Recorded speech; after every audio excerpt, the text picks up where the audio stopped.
Hi, this is Anil. So you want the Czech PR, but there is one small problem that you have to pass the Czech A2 exam and you don't know how to prepare for it. So I'm going to walk you step by step. So please watch the video till the end. Okay, so to start with, first thing, do you already know the basics of Czech language? If not, then please watch my previous video how to learn Czech in 6 months. Link is in the description. Okay, so I assume you have some knowledge of Czech and now you want to take the A2 exam. So for that, I will start here. A lot of people are asking me this question that shall I join a Czech class or can I do it on my own? So the answer is, of course, if you can join a class, that's certainly a better option. There are some free classes through ICP or you can even join a private tutor. I would prefer a physical class if you have time. If not, then online classes okay as well. Yeah, but there are a lot of courses like A1 class, A2 class, and maybe A2 exam preparation class. So you don't have to do it all. Probably you can join one class. So what's going to happen? That will kind of give you one direction and it will keep you motivated. So for example, if you do it say twice a week, and so it will help you to stay in the lane, stay focused. But in case if you don't have any class, that is also perfectly fine. You can do it on your own as well. You might have to put some extra effort. I think except the speaking part, rest of the things you can do it on your own. For the speaking, you might need little help with either a tutor or maybe some Czech native speaker. Okay, so let's see. First, we have to see it from the top that why this exam is there. What's the purpose of this exam?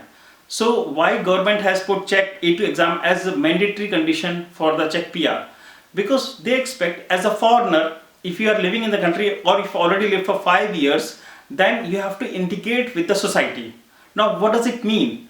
It means that if you go out, if you talk to your Czech friends, or if you go to a hospital, or you go talk to a school teacher or an government office, you should be able to do a basic conversation in Czech. So that will make your life easy if you stay here, and even it will make their life easy.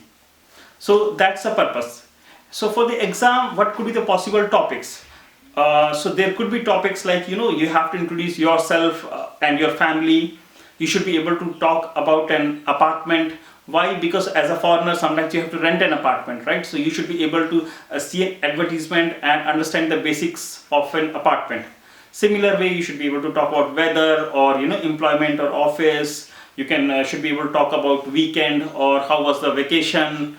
And as I already mentioned about government office, post office, visa office, doctor, hospital. So these are the general topics in short you should prepare, which is like a part of your daily life. Okay, now about the exam preparation. So there is an official website, Cestina Pro Cizince. I'll provide the link. So if you go there, it's an official website for preparation. There is a tab, exam preparation. Within that, you will see 2 PDFs. One is, I think, a model test, and another one is a handbook. You should read both of these PDFs. Especially the handbook is the official material to prepare for the exam. So you understand, that's very important. And besides that, there are also a few recordings. So those recordings are part of listening and some are also part of speaking. You should listen to those recordings multiple times because something similar would appear in the exam. So that's another thing.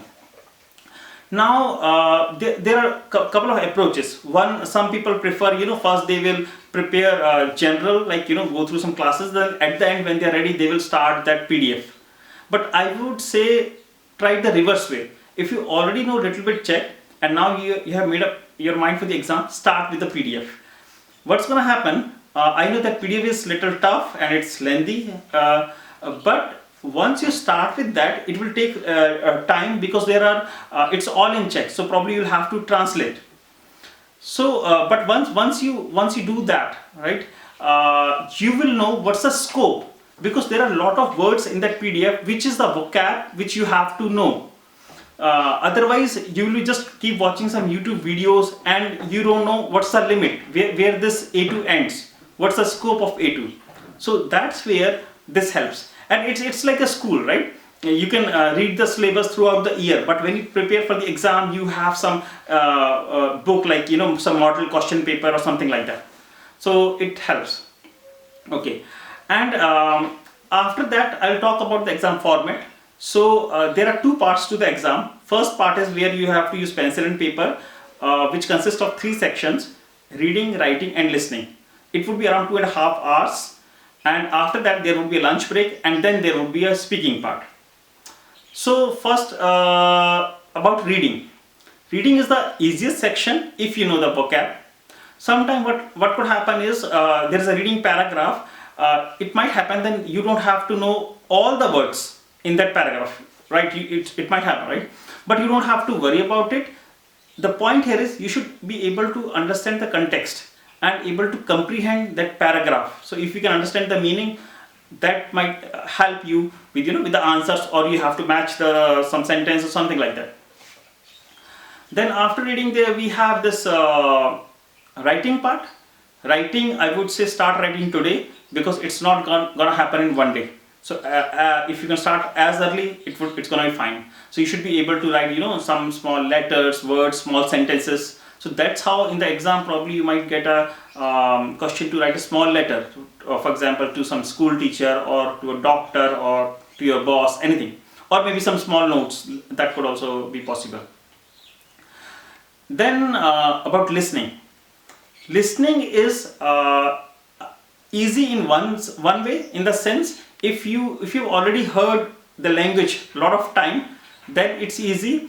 It's like in some questions are easy. So there will be one dialogue, and after hearing that dialogue, you have to answer one question. So you have to like mark something or that. So that part is easy. But the problem is, these are real clips. So for example, if it's coming from a railway station or supermarket and they are using a real clip, then there would be a background noise in it. So your brain should be good enough to understand those Czech words from the noise. You have to filter out that. So for that, you need to be used to that kind of noise and all. So that's why I'm saying listen to those recordings, which are in the official website. That would certainly help.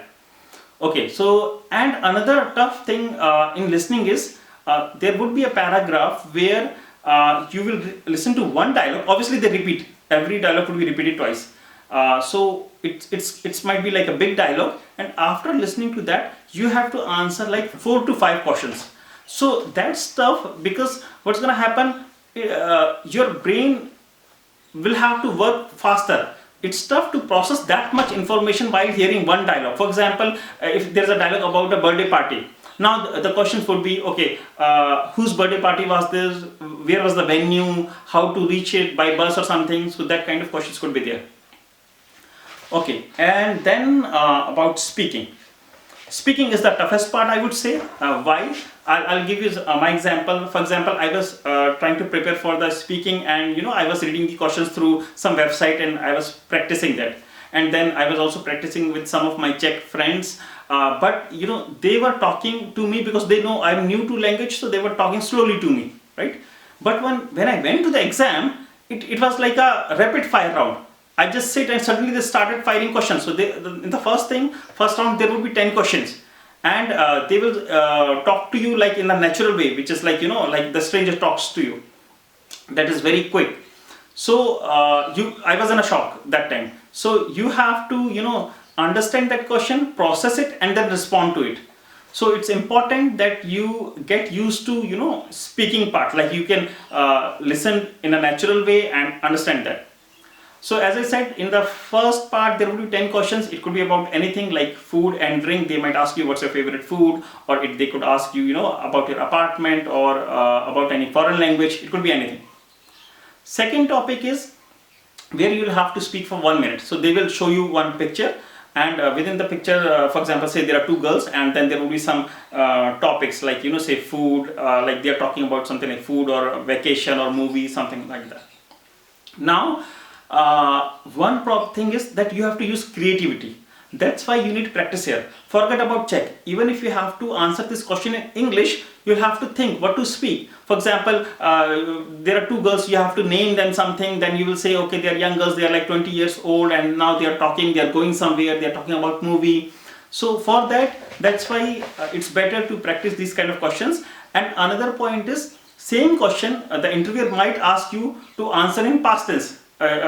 He might say, these two girls, what they did over the last weekend, then you have to use past tense. If they say, okay, what they are discussing about coming weekend, then it's a future tense, then you have to answer the same question in future tense. So that is thing. And besides that, I would say two more things. One is about the gifts. I had this question where they will show a picture where there are 3 gifts, and the interviewer will ask that I want to my friend is a birthday, I want to gift him something, which gift I should give and what's the reason. So you have to choose a gift, but you have to tell a reason. So 3 times you'll have to do that. You'll say, okay, choose this gift. Why? Because maybe that person likes sports, something like that. Yeah. And the last question was, it's like mostly like a shop assistant. When you go to some Lekarna or anywhere or auto service, so you are the customer and you have to talk over the counter. So obviously you're gonna ask what you need, what service you need, and from the other side there will be cross questioning. So that's the last part. Once you are done with all that, I would say one important thing is the revision. I cannot stress enough about it. Why it's important? Because you have been preparing for months, and last 2 to 3 weeks are very important. So instead of learning new vocab, try to practice your old vocab which you already know. Try to go through that PDF 2-3 times, so that will help. So this is one thing. And so you have to like go in a student mode, just try last 2 weeks. If you want to take off, or put some extra effort for that time. And if you don't know how to register for the exam, then I have already made a video on that, like how to register for Czech A2 exam. Please watch that one. I will provide the link. And that's all. So if you have any questions, please put it in